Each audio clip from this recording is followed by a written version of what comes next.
Peace and blessings, family. This is your brother, asarimhotep with the Martin Delaney Center for Egyptology. And today I want to have a brief discussion providing some citations to answer a critique that is always sent towards me regarding a particular methodology that I use when I am comparing ancient Egyptian or ancient Sumerian language to Proto-Bantu languages, Proto-Bantu reconstructions of the Bantu languages.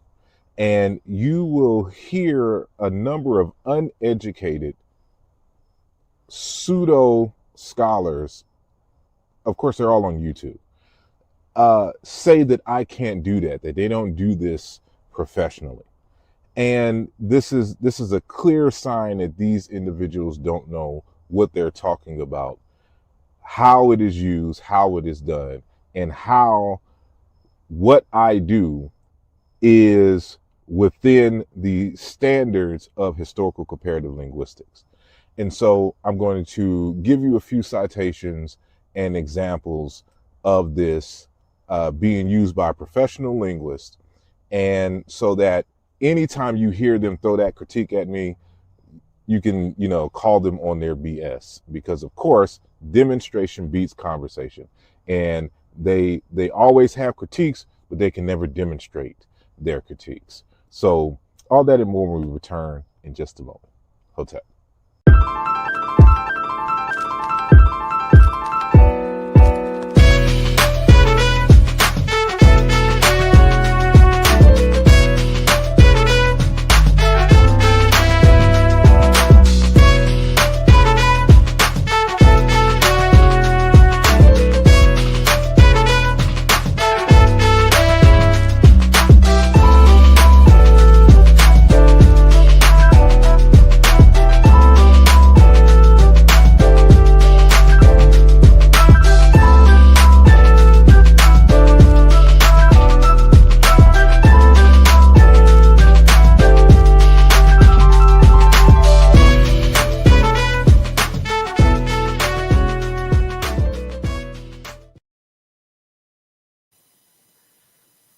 And welcome back.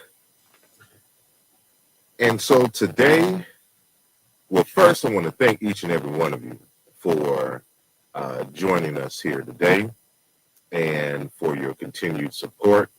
So make sure that you like the video and that you share the video, especially with all the haters. But anyway, today's topic is titled On the Use of Proto-Languages in Historical Comparative Linguistic Studies. And this is something I've been wanting to talk about for the longest. I just haven't had the time. And so some discussions over the summer have brought this back up. And so I decided that it was time to, let's put this thing to rest. But before we go there, if you have not gotten my latest book, Race and Identity in Ancient Egypt, Volume 1, Towards a Meaning of the Place Named Kemet, I would then highly encourage you to do so. And you can pick that up at asarimhotep.com or on amazon.com. And so let me know what you think once you get it. All right. And so let's talk about the context of this critique. So here's an example here of me using reconstructions of the Proto-Bantu language with modern Chiluba Bantu, along with two dialect forms in ancient Egyptian. So if I present this on a video such as this or in a text, you will have a number of uneducated individuals, some with actual degrees in the field, who will say that you can't use a reconstruction in your analysis when doing genetic comparative studies. And that's far from the truth. And I always ask them, by which source are you drawing from? Or are you just making this up as you go, right? Because you know the mantra here at the Umoja, demonstration beats conversation. And we will come back to this slide later on in our conversation. So the fundamental question is, can you use proto-reconstructions to confirm genetic relationships?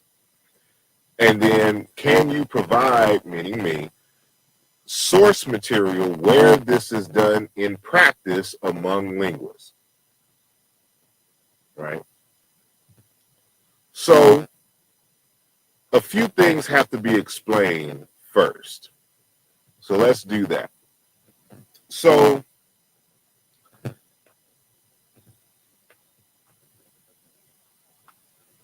the following is what you have to consider when you are comparing multiple languages to see if there's a genetic relationship or not.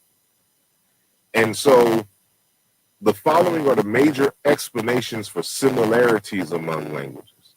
So sometimes, researchers will see a word in language A that looks like a word in language B, and then assume automatically that there is a connection.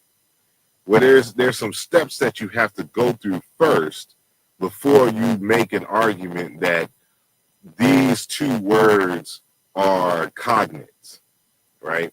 So the first hurdle you have to get over is determining whether these two words in these two languages, in our example, are similar because of accident, meaning chance or coincidence. Because the human body can only produce so many sounds. Given the number of, what are we at now in terms of billions of people? Somebody correct me in the comment section. About 8 billion or so people on Earth. And who knows how many languages, right?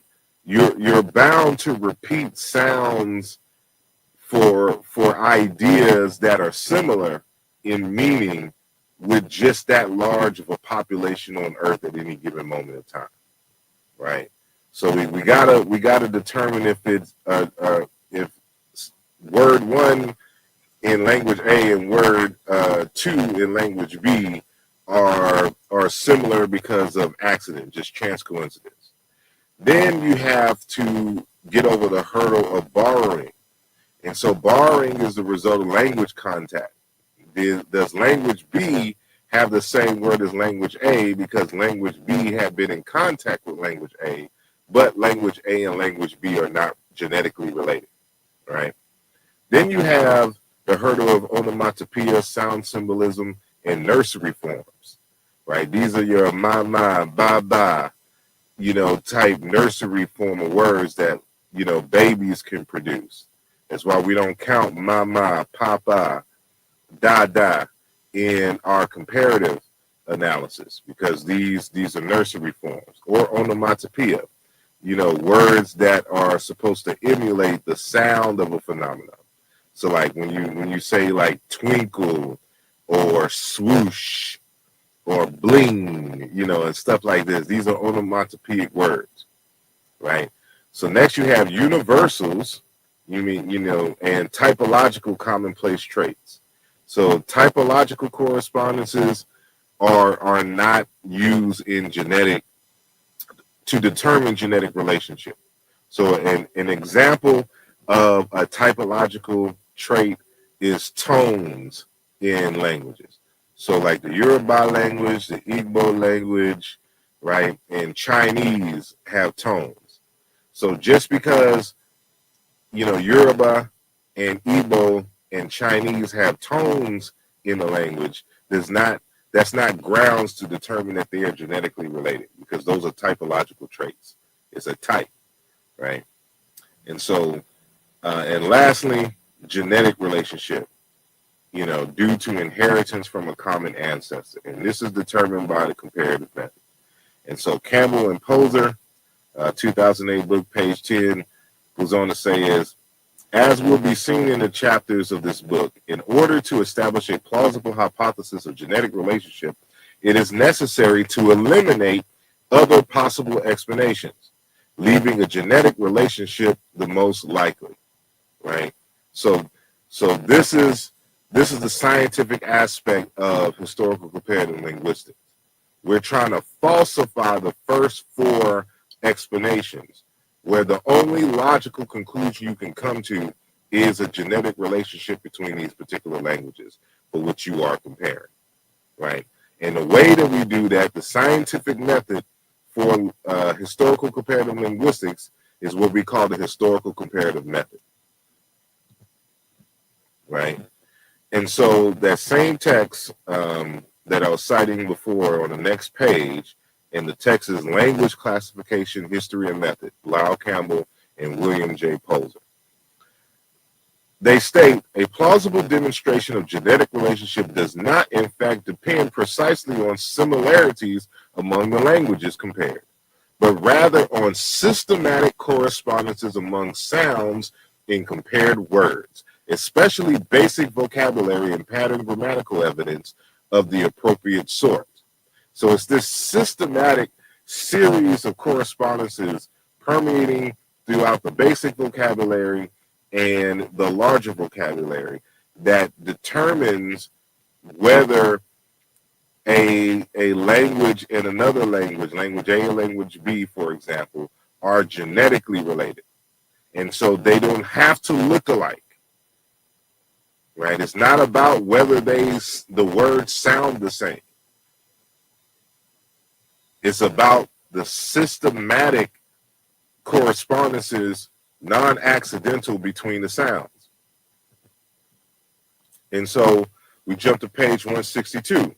In practice, the successful methods for establishing distant linguistic affinity have not been different from those used to validate any family relationship, whether close or distant. The comparative method has always been the primary tool for establishing these relationships.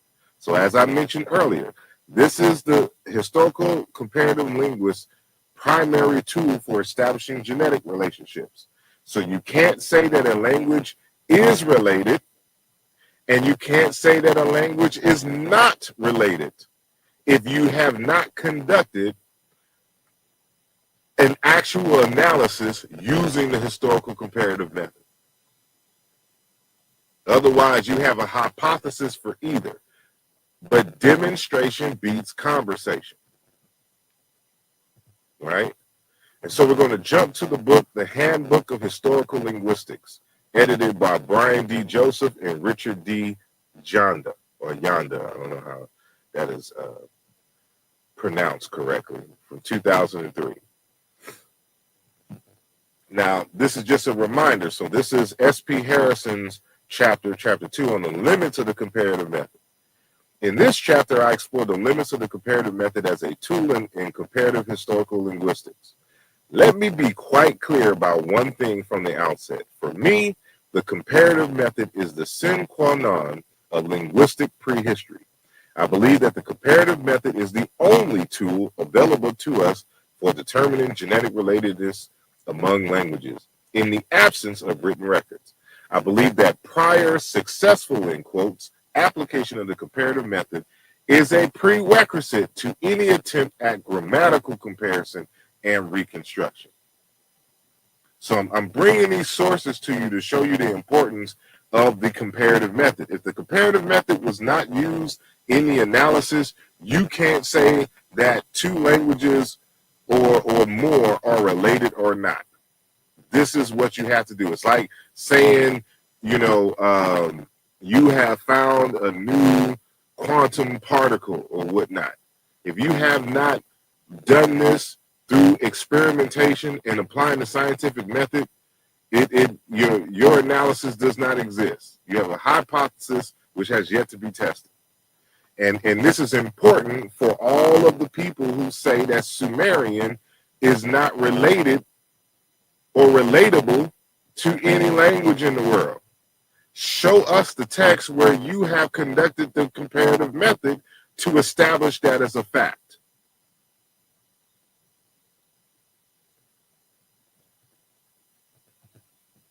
So, continuing with language classification, history, and method texts, they go to explain something here that is very important on why we are able to use reconstructions for establishing further distant genetic relationships, right? Like in the case with our Proto-Bantu reconstructions and that of ancient Egyptian, and as we will see later on with the Sumerian languages, Sumerian language as well, right? So you have to keep this in mind when you're doing your studies, you know, linguistic studies, and especially of the historical comparative aspect of it, right? And that is to deal with lexical replacement. So you have a proto-language that has a number of words and vocabulary features and syntax and whatnot, but as time goes on and dialects become their own languages, words that existed in the proto-language are often replaced, right? Either through innovation in the language itself or as a result of borrowing from other languages, other language groups for which that language or dialect has been in contact with. And as a result, if you're using that language, for example, we have Proto-Bantu and we have the Chiluba Bantu language. There may be words in Proto-Bantu that don't exist in Chiluba because Chiluba either replaced that word with a new word that they created solely within the Chiluba Bantu language, or they borrowed a word and it replaced that word that existed in the proto-language. So with that being said, I would have to, if I was just to use Chiluba in my comparison with, let's say, an ancient Egyptian, I may be missing out on cognates because this is, because those words have been replaced within Chiluba, right? But exist in the reconstructed proto-language because the other sister languages of Chiluba have retained those words.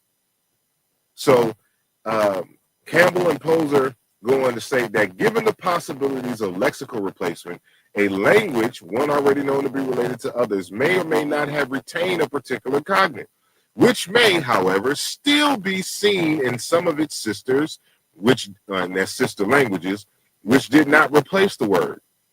This being the case, in a pairwise comparison of just one language from a set of related languages with one whose affiliation is yet unknown, we may fail to find a cognate even if the languages were related. In comparison of a particular lexical item, because it was replaced in the single language under scrutiny.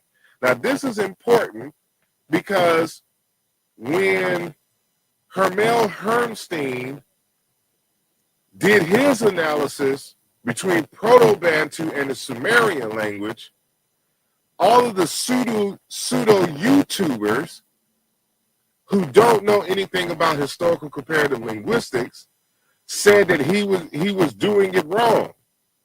That's not how this is done. Everything that Hermel Hermstein did in his text in Black Sumer, in terms of the linguistics, was right and exact, right?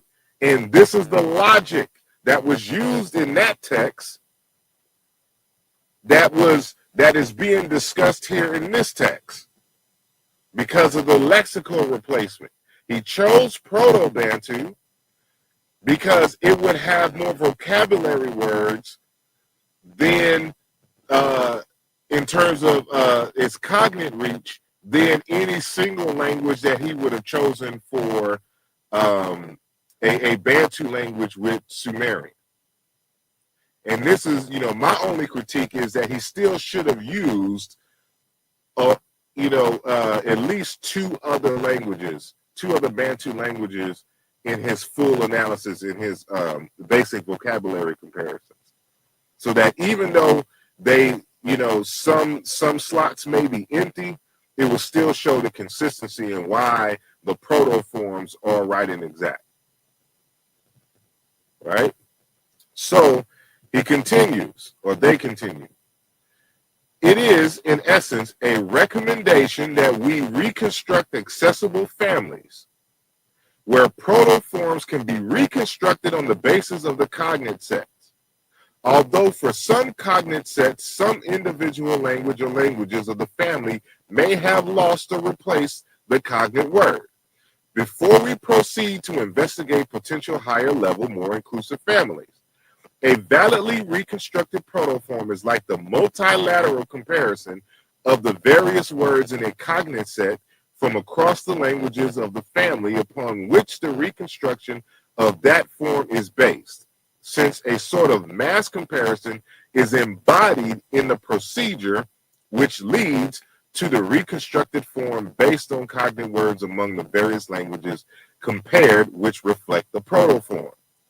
Now, for attempts to establish more remote genetic affiliations, comparison with the reconstructed protoform as a representative of the cognates in the cognate set from across the related languages, and comparison with the individual words in the family-wide cognate set upon which the reconstruction would be based are roughly equivalent.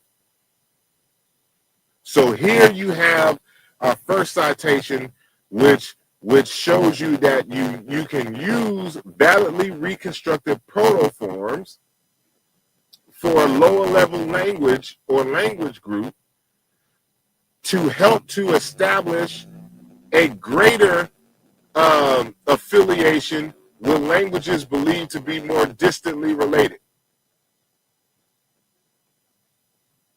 Right? And so all of these texts that I'm citing are intro texts for historical comparative linguistics. So this is what's being taught in the universities and the classes, right? So we have Trask's historical linguistics text. This version, I believe the author has passed, and so it has been updated by Robert McCall Miller in edit. So it's currently in its 4th edition, right? So, and this is a recent text. So this is 2023, and so I'm gonna read a lot from this text because it's important that we understand this and grasp these concepts. So I'll be reading from pages 202 to 203. So in it, Trask says, however, in virtually all of the old world and in much of the new, the languages whose genetic affinity is obvious upon inspection have already been identified. This is why I was able to list language families so confidently in Chapter 7. Even in such comparatively ill-studied regions of New Guinea and Amazon forest, linguists have already picked up most of the obvious genetic links. In historical linguistics, as in geography, the age of the great discoveries is over. There is now perhaps no possibility that you will be able to glance at descriptions of 2 or 3 Brazilian languages and spot a genetic relationship which has not previously been noticed. But that's a different case in Africa, because the vast majority of the language groups in Africa have not been established by the comparative method. And so this is why I read that in that those citations in the beginning, showing that genetic relationship can only be established by using the comparative method. And so he speaks so confidently here because the rest of the world outside of the Afrikaners use the comparative method. But the Afrikaners use this method called the mass comparative method. And this method is rejected everywhere else in the world except with these European Afrikaners. So I had to put that disclaimer in there, because that's not the case with African languages, because most of the African languages have not been established in terms of their genetic relationship based on the comparative method, right? So with that being said, we're going to continue. That does not mean, however, that there is nothing more to be done. Far from it.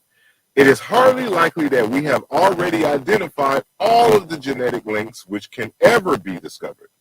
Nevertheless, we have reached the limits of what we can hope to achieve by mere inspection of attested languages. And we now have to turn to other approaches, right? So I typed this out because I wanted to highlight some things, right? So we're still in the same text of Traska's text. So chief among these is the comparison of what? Proto-languages. Once we have good reconstructions of a number of proto-languages, we can then inspect these in the same way earlier linguists did with attested languages to see if we can spot any evidence of remote genetic links. For example, linguists have been rather successful in reconstructing Proto-Samoan and Proto-Iroquoian. It was very largely the comparison of these proto-languages which allowed specialists to conclude that Samoan and Iroquoian languages and some others must be linked in a larger macro-Samoan family, if I'm even saying that correctly, which I'm probably not. And then, of course, he continues. Of course, we can only do this after we have succeeded in assembling moderately complete pictures of our proto-languages. In some cases, as with Proto-Indo-European and Proto-Algonquian, this has already been done in considerable detail, and we are well placed to compare these proto-languages with others. For example, it was noticed decades ago that Yurok and Wayot, these are two Native American languages, two seemingly isolated languages of California, show striking affinities with Proto-Algonquian. Table 8.11, for instance, shows the personal agreement markers in verbs in all three languages. Such systematic grammatical matches are very unlikely to result from anything other than a genetic link, and hence specialists are now satisfied that these two languages spoken many hundreds of miles away from the nearest Algonquian language must nevertheless be related to them in a larger family, sometimes called Algic. A conclusion which might have been much harder to reach if we had compared Yurok and Wayot only with particular Algonquian languages of the present day. Right? And so this is going to be very important. So please pay attention here. Hold on, let me get a sip of something while I read. Here we go. Right? So he continues. In the majority of cases, however, reconstruction of proto-languages has not proceeded far enough for us to appeal to them readily in seeking out distant comparisons. Even Proto-Afro-Asiatic and Proto-Niger-Congo, the ancestors of huge families containing large numbers of attested languages, have not as yet been reconstructed in any great detail. In the Niger-Congo case, this is chiefly due to the huge size of the family, which contains dozens of groups and subgroups and perhaps thousands or 1,000 languages in total. Ideally, we need to work from the bottom up, reconstructing recent proto-languages and comparing those to obtain more distant proto-languages, until we finally work back all the way to Proto-Niger-Congo, a procedure which is naturally enormously time-consuming, particularly since, as we have seen, there are issues with seeing this group of languages as a whole as being entirely a genetic family rather than the product of a massive contact and assimilation zone, with the exception, as we have seen, of the what? The Bantu languages. Because like Proto-Indo-European and Proto-Algonquian, Proto-Bantu has had a number of linguists attacking this language in doing the reconstruction. So their Proto-Bantu was on more solid grounds than Proto-Afro-Asiatic, Niger-Congo as a whole, any of these. So this is why he said, with the exception of Proto-Bantu. In the Afro-Asiatic case, the problem appears to be the time depth. The ancestral language is thought to have been spoken at least 8,000 years ago, and the mass of accumulated changes in all of the daughters is so great that systematic correspondences and grammatical parallels are just at the very edge or perhaps even beyond our ability to reconstruct. We may never have a satisfactory picture of Proto-Afro-Asiatic, right? So not only do you have this commentary, they give you visuals. So in Trask's text, that table 8.11 with the agreement markers for the verbs. So you have here in the text on how to learn how to do historical comparative linguistics.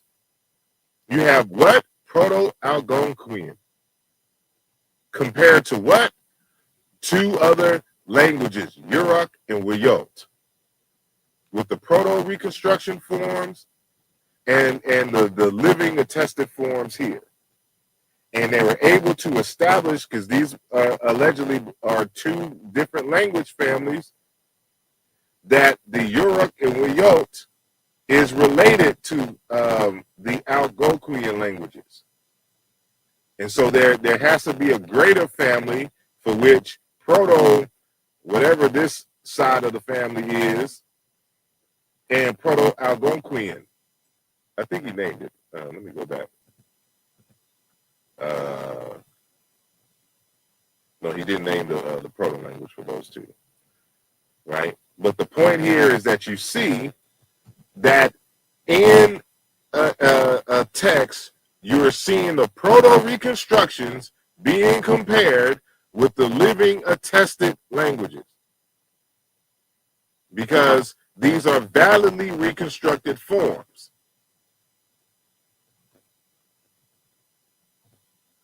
So we're going to move to a different text. So we have this text by Hans Heinrich Hock, Brian D. Joseph, Trends in Linguistics. Language History, Language Change, and Language Relationship. An Introduction to Historical and Comparative Linguistics. I told you I'm giving you the intro text so I can demonstrate to you all that the methods and stuff that I use is the standard method that is taught at all the best and the highest universities. All these folks that I'm naming are the big wigs in historical comparative linguistics. And I made sure that they was white. Because, you know, when black people tell you anything, you know, it's pseudo, it's fringe, it's all this other kind of stuff. But you only listen when there's a white man involved and validates, quote unquote, the methods that the black Negroes were doing. So to satisfy all you self-hating Negropeans, you know, these are all white men that I'm quoting here. So you don't have to worry. Your self-hate is intact. You can continue on with your Negropean-ness, right? Sidebar, but let me continue. Right? So in this text, what do you see? Proto-Uralic and Proto-Dravidian being compared to establish as a test to establish a genetic relationship. Notice, we're not talking about using proto-reconstructions as attested data for a reconstruction. This is only used to test whether we have grounds to compare more so-called distantly related distant languages, whether distance we're talking about in time, like ancient Egyptian and Sumerian, or distance, geography, like Wolof and Zulu, right? We one way that we can validate and test to see if we can move forward, it's like when you go to court or a cop or whatnot has to establish probable cause before they can search your vehicle. So in this case, I'm a cop. I believe I smell weed, right? Or I see a gun on the seat, on the passenger seat. These are probable causes for me to search further in the vehicle for contraband or some other whatever. It's the same here in linguistics. When we use the proto-reconstructions, the validly reconstructed proto-forms, and compare them to other proto-forms or other languages that are not normally associated with that particular language family or group, we're doing that to establish probable cause. And then we go back to the regular historical comparative method by comparing the attested languages.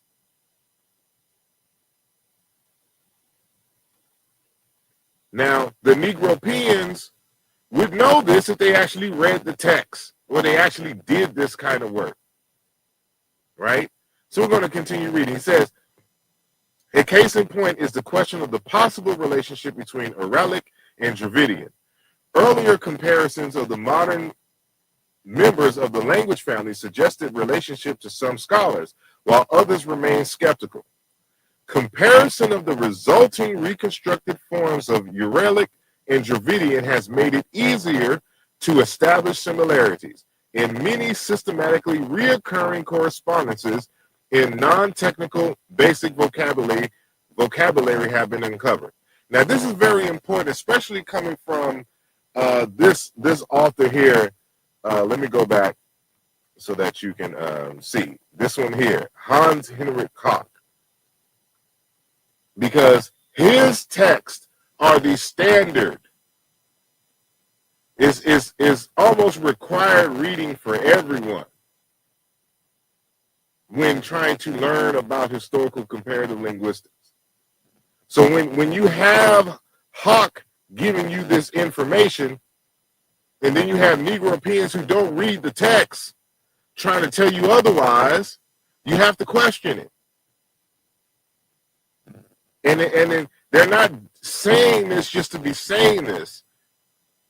They've utilized this method, and it has established positive results, and is able to establish genetic relationships where at first you could not, it was not easy to see.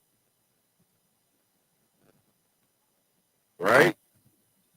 So I even took those same terms because we already have a linguist out of Senegal who studied and got his PhD in comparative linguistics, who did his PhD dissertation on the relationship between Dravidian and Wolof. And so that's already peer-reviewed, has been established since the 70s. So with Wolof, we know Wolof is is related to Bantu, and Diop and others have established this relationship to Egyptian as well. And so I added collagen in the mix, which is a so-called Nilo-Saharan language, right? And we can even see patterns here. And we can see that collagen keeps the more archaic forms primarily, whereas Chiluba keeps the more archaic forms, and the last 4 examples, which they only have 3 here. But in all the other ones, you can see palatalization going on here. And so the collagen language informs us that these T's in the first consonant position are the result of palatalization. Right? And so this is telling us something here. And so like all of this makes sense when you understand the evolution of Homo sapiens and the different migrations out of Africa through Egypt, through India, and the Middle East. So this is consistent with what we see in other sciences, right? And regarding human history. And so for those not familiar with, the in the proto-Uralic column that lasts in the first and the third row for the give and the word for river, that is a voiced dorsal velar non-sibilant fricative. So it's kind of like a g sound, but it's like glottalized in a way, right? But this is going to be important because you're going to see another pattern a little later. So now that we have all of this established, I've shown you the text on the importance of the comparative method. I have shown you the text that establishes that you can use the protoforms to establish more distantly or distant relationships and the like. It's only at this point where we can go back to that first slide that we dealt with, that we demonstrated earlier. So here you see me, I have Proto-Bantu, I have Chiluba Bantu, which is a language in the Democratic Republic of Congo, and I have 2 dialect forms of ancient Egyptian words that mean the same thing, or within the same semantic field, right? And so we're actually killing 3 birds with 1 stone, right? So the first bird that we're killing with the stone is testing the validity of the Proto-Bantu forms. And so you can only do this by comparing the Proto-Bantu forms to other languages that were not used in your initial comparisons for the reconstruction of Proto-Bantu unto itself, right? And so we're doing that with the ancient Egyptian language. But this also kills the second bird by establishing the relationship between Proto-Bantu and ancient Egyptian that deals with the more distant relationship, right? Because they, many linguists believe without merit that Egyptian and Proto-Bantu or Bantu languages aren't related. But of course, you always have to ask, well, where's the text where you have falsified that hypothesis of those Egyptian and Bantu being genetically related? You can't just make an assertion without demonstrating, without falsifying, right? And so the third the third bird that we are killing with the 1 stone is what we call internal analysis and internal reconstruction of ancient Egyptian, because we're seeing 2 forms of the same word. So is this the result of 2 dialects? Is one the result of borrowing? Is the 2, do we have 2 graphics for the same sound? There's a lot to unpack.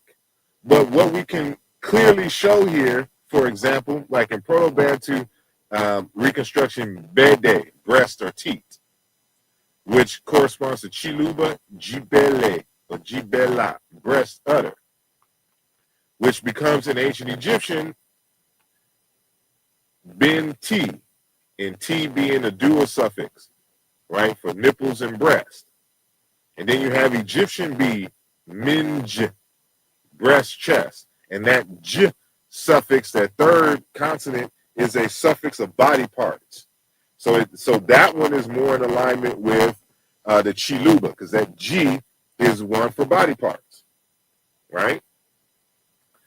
And so we have bade, stone, and we have in chiluba, jibwe, stone, with the loss of the D sound, but notice in the Sumerian Baal type of stone, right? And note that Proto-Bantu D corresponds to modern Bantu L and R's in D, of course, in these modern languages.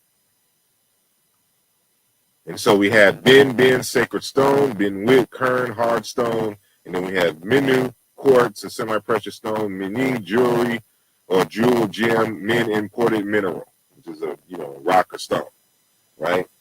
So what's clearly the case here is that more than likely these different voicings of the labials is a result of lost grammatical morphemes in the earlier stages of ancient Egyptian before it split into these two dialects, right? And we can keep going. You'll see the pattern in these forms here, right?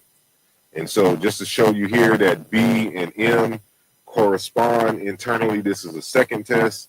For internal reconstructions, you can see that the syllables are switched, right? So, you have one form in Egyptian where the R is before the voice bilabial plosive, and then you see where the R sound, or a type of R, is after the nasal, the voice nasal. All nasals are voice, but the bilabial nasal M, right? And so there's a pattern here. But we continue.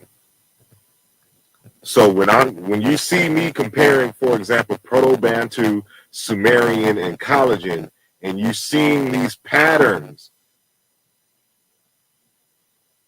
they're consistent. They cannot be explained away as a result of chance or onomatopoeia or anything like that.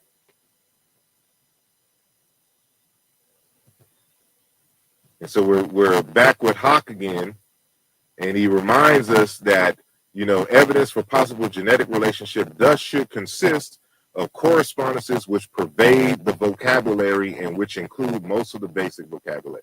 So it's not just the basic vocabulary, it's all throughout the language. And so these are the things that we have to keep in mind. Okay, we'll continue here.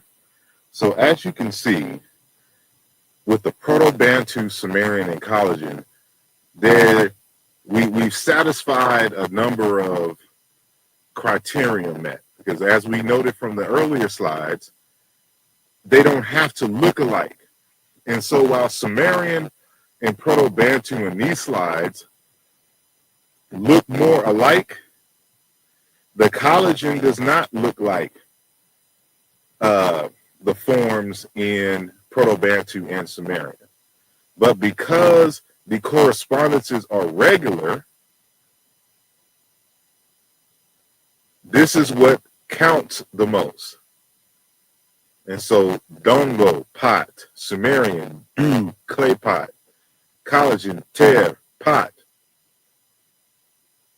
And so just like how we have this ng and g in the second consonant position in Proto-Bantu and Sumerian respectively, and it corresponds to R, we saw a similar correspondence between Proto-Uralic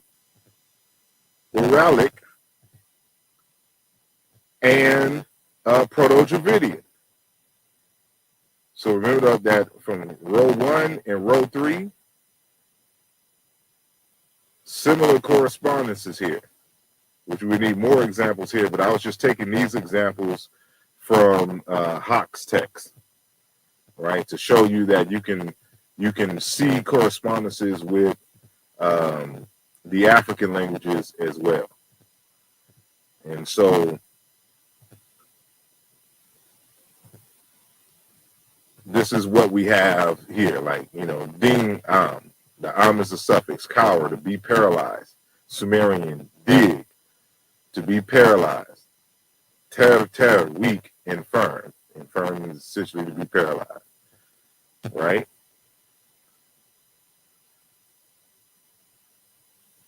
And then we have this other form here where the R sound is maintained with a K, which is closer to the voiceless velar, while Sumerian and Proto-Bantu have the voiced velar. But they have tekin, talk in hurry and run away due to fear. That would correspond to Proto-Bantu, to cower. Right? Then you have dong, speak, teach. Sumerian, do, speak, talk, say, order. So notice when we have this kind of or o rounded form in Proto-Bantu, it corresponds to the u in Sumerian in terms of the vowels. So we're seeing consistently here.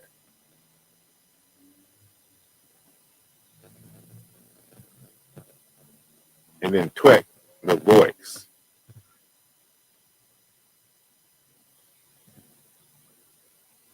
And so I could do this forever. But anybody saying that these are not sound, this is why I need your teachers and not the YouTubers. Let me speak to the teachers that argue otherwise. Because there's a lot that I'm not showing that I could. But those are reserved for future texts, right? But in each one of these, the correspondences are regular in both first and second consonant position and with the vowels, right? And so these are the actual photos of Lyle Campbell on the left and William J. Poser on the right. Right? They state, first, it is important to keep in mind that it is systematic correspondences which are crucial, not mere similarities, and that such correspondences do not necessarily involve sounds which are phonetically similar to one another. So when we go back to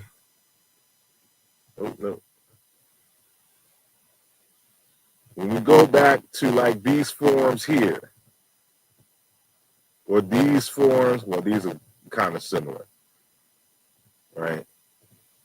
But these definitely, you're like, these don't look alike. Well, Sumerian and Proto-Bantu, they kind of look alike, but the collagen form don't look alike. It don't have to. That's, matter of fact, it's when they don't look alike, but they still correspond systematically. That's an even stronger case. I have made my case even stronger by putting the collagen, so-called Nilo-Saharan language, in the mix. Right? And so we continue. It is surprising how the match sounds in most questionable proposals or remote relationship are typically very similar, often identical, while among the daughter languages of well-established, non-controversial older language families, such identities among the corresponding sounds are not so frequent, and a number of correspondences which have been firmly established involve some sounds which are in fact not very similar to one another. While some sounds may stay relatively unchanged over time, many others undergo changes which produce phonetically non-identical correspondences. One wonders why systematic correspondences involving sounds that are not so similar are not more common in proposals of remote relationships. You ain't never got to worry about that with me because I use a comparative method. The sound changes that lead to such non-identical correspondences often change cognate words so much that their cognacy is not easily recognized until systematic correspondences are understood. These true but not obvious cognates are missed by methods which seek merely inspectional resemblances, such as multilateral comparison. And he's taking a jab here at Joseph Greenberg. Right? So when I'm comparing Egyptian to Sumerian in this form, we have itim to create, itimu breathlessness, itim to be overflowing, right? With pesh, inwards, to breathe, grandson, descendant, to give birth to be pregnant, pregnancy, to gather, to be thick, to be wide. A Negropean YouTube specialist will look at these and say, these don't even look alike. These can't be related. Not knowing how to do historical comparative linguistics. It's the systematic sound meaning correspondences. Here, we've established that the syllables are switched. And there's other tables which I can show, which I'm not going to show now, that no matter what the position, Egyptian M corresponds to Sumerian P. The syllables are switched. And that Egyptian T corresponds to Sumerian sh. And so we have an Egyptian shikan, to grow up, to mature, tenu, which is pesh, grow, to be thick, to be wide, which also has a corresponding form in Egyptian peds. So we have doublets in the language. So this syllable switch, what this is telling us thus far, is that the syllable switch happened in the proto-language that gave birth to both Chikan and Sumerian, and that they're both inherited. And the next slide confirms this, right? So we have Itimit, destroyer, which is a knife, New Kingdom text. But a variant, but is based off an Old Kingdom text, Old Kingdom lexicon, Timet, to powder, Timet, to powder medicine, right? Because the idea is to chop, from a verb meaning to chop, crush, or grind. And so this comes out in Sumerian as pesh, to slice, which we have the doublet in Egyptian, pejet, blade of a saw, friction blade, pedes, flatten, destroy. And so the causative S is normally prefixed in Egyptian, but it can also be suffixed. All right? And we can go on and on. It's not about. And we confirm the syllable switch, because once we bring collagen in, we see that the collagen and the Sumerian cluster, as far as this table is concerned, cluster closer together than the Egyptian form, right? And so where Sumerian has P, collagen has B. And where Sumerian has sh, collagen has S, R, and T. And when the B sound isn't used, the M sound is. As we can see in the started from Makoiwa, fig tree, Makoyo, fig, Makoyun, fig tree. Excuse me. Right? And, I've shown this a dozen times, and y'all can pause and go through them. So there's some aspects of this that need explanation. But you notice that where the correspondences is, whether we're talking about M in the second consonant position in Egyptian, or the P in the first consonant position, or the B or M in the first consonant position in collagen, the P being for Sumerian, that they all have the same quality. They're all labial sounds. So you have a voiceless plosive, you have a voice plosive, you have the bilabial nasal M, but they're all labial sounds. They all make, so they share a characteristic. And the same thing with the sh and the s. They're all dentals. See, there's other things that you have to look for when establishing genetic relationships. And I'm not trying to make this video too much longer, but here's another example where I'm showing Proto-Bantu of forms that don't look alike, but obey the sound laws that we have established here. So the first row needs explanation because we discovered through other means that words for land or country become the words for place, and they become grammaticalized in the languages for prefixes or suffixes of place. So in the ancient Egyptian, panga, country, foreign country, becomes nawa, the suffix of the abstract, which is also the suffix of place. So the suffix of place becomes the suffix of the abstract. And we can see these other variant forms of the place, which confirms the argument for its abstractness. And so it corresponds to nam, prefix of the abstract, in Sumerian. And so we don't have time to go through all the other two forms here and how they correspond internally. So you have to do internal analysis as well as external analysis. So pang, plan, intend to. Nam, forethought, planning, understanding, instruction in Sumerian. Panga, God. Bango, big, grand. Becomes Neb, Lord, Master. Nam, Lord, Master.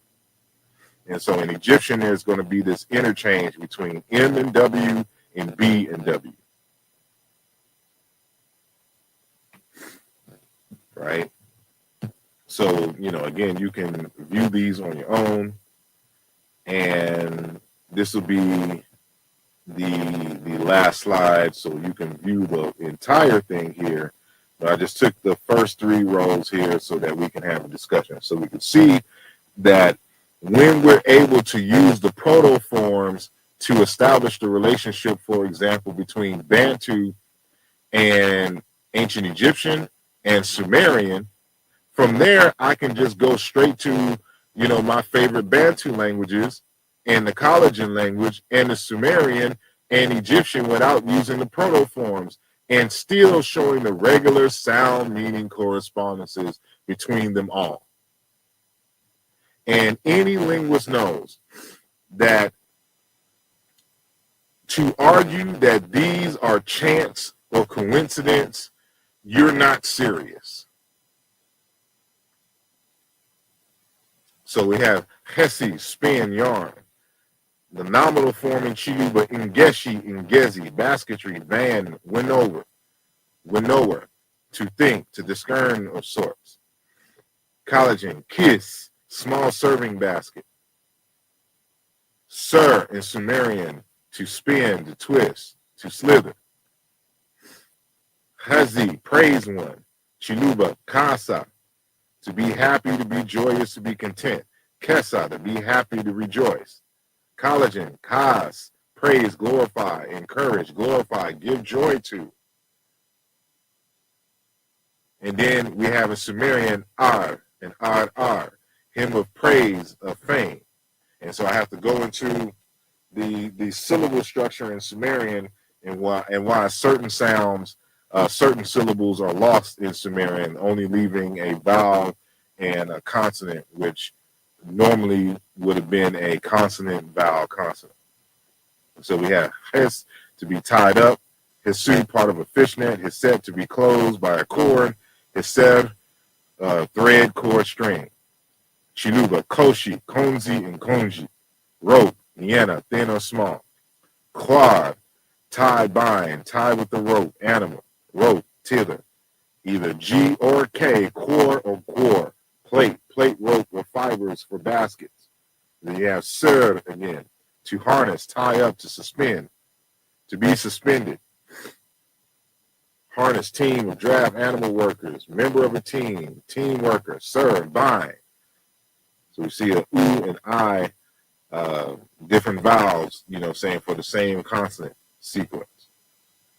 And so when you see the R in the second consonant position, it's a phenomenon called rotorization. That's where the Z or S sound turns into R.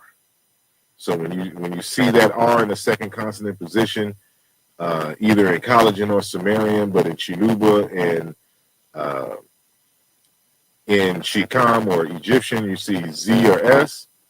That is perfectly explainable and normal within languages. All linguists would understand that. And of course, we would show that with regular sound meaning correspondences, and they would look for the environments which would cause that rotorization, right? So it looks like the Sumerian and the Collagen are missing final vowels that existed in Egyptian and Chiluba. But at this point now, and there's just no need for me to go on. And so we've established that in order to do more distant relationships, it is necessary to validate the proto-reconstructions by comparing them to other languages to establish a genetic relationship. And that's what we've done. That is the standard. And so anybody else got a problem with it, tough cookie. There's nothing I can say about that with you. So I do appreciate your time. Make sure that you support the channel, you subscribe, you like the video, and you share, especially with all the haters. And until next time, Hotep.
This program was created with the love and support of all our Patreon members and subscribers. If you are not a member yet and would like to see more content like this, consider becoming a member today. The link is in the description of this video. Your support is greatly appreciated.